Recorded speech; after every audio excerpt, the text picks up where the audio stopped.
Homely budget వంటలు. ఈరోజైతే మాత్రం చాలా ఎమ్మీగా, చాలా టేస్టీగా, సింపుల్గా 10 నిమిషాలు అయిపోయి అయితే స్వీట్ అయితే చూపిస్తున్నానండి.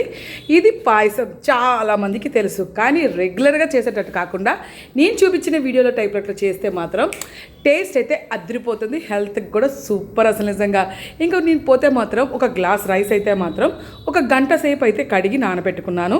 రైస్తో పాటు కూడా చిన్న గ్లాసుడు సగ్గుబియ్యం, పెద్ద సగ్గుబియ్యం అయితే తీసుకొని నీట్గా 2 కడిగేసుకొని 1 గంట చెప్పినట్లు 1 గంట నానబెట్టుకోవడం వల్ల మీకు చాలా ఫాస్ట్గా అయితే మాత్రం రైస్ కానీ సగ్గుబియ్యం కానీ ఉడికిపోతాయి.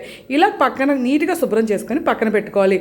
మట్టి ఏమీ లేకుండా కడిగేసుకొని పక్కన పెట్టుకోవాలి. సగ్గుబియ్యం కూడా ఎంత నానితే అంత ఫాస్ట్గా ఉడికిపోతుంది. 2 మంచిగా కడిగి పక్కన పెట్టుకున్న తర్వాత ఇంకా 3 నుంచి చిన్న పాల ప్యాకెట్లు అయితే మాత్రం 2 నుంచి 3 అమూల్ చిన్న టెట్రా ప్యాక్స్ అయితే తీసుకున్నాను. చూసారు కదా, ఇక్కడ కనిపిస్తుంది చిన్నవి. అంటే పిల్లలకి మనం లైట్గా ఇచ్చుకుంటేనే మంచిది.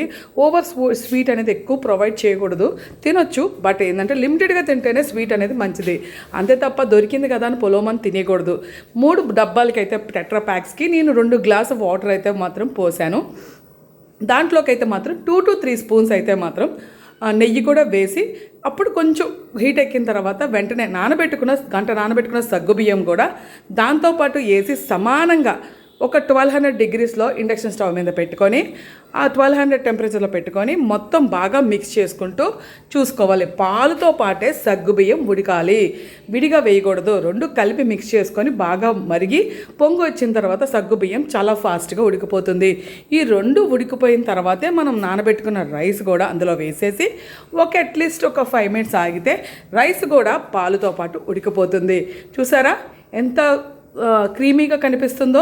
కంగారు పడిపోయి చాలామంది ఏం చేస్తారంటే ఇది ఉడికిన తర్వాత వెంటనే బెల్లం కానీ పంచదార కానీ వేసేస్తారు, కానీ అలా దయచేసి వెయ్యకండి.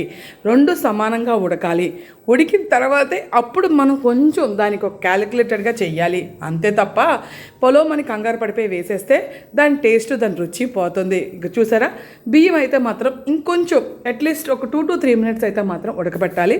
మళ్ళీ చిన్న పలుకుగా తగులుతుంది కాబట్టి 2 కలిపి ఉడికేటప్పుడు కూడా సగ్గుబియ్యంతో పాటు రైస్ కూడా ఉడికితేనే బాగుంటుంది. ఈ 2 ఉడికిన తర్వాత అయితే మాత్రం నేనైతే మిల్క్ మేడ్ వేసుకుంటున్నాను, పంచదార యూజ్ చేయట్లేదు.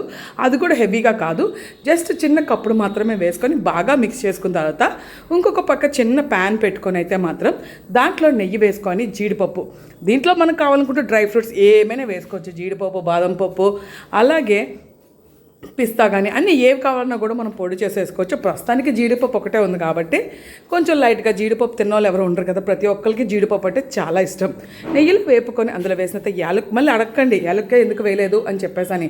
ఒక్కొక్కరికి నచ్చుద్ది, ఒక్కొక్కరికి నచ్చదు. పర్టికులర్గా నాకు అంత ఇష్టం కాదు కాబట్టి మోస్ట్ ప్రాబ్లీ అవాయిడ్ చేస్తాం. ఫైనల్గా చల్లార్చిన తర్వాత బెల్లం వేసుకోవడం వల్ల పాలు ఇరిగిపోకుండా ఉంటాయి. ఈ టిప్ అయితే మాత్రం గుర్తుపెట్టుకోండి, దయచేసి మర్చిపోకండి.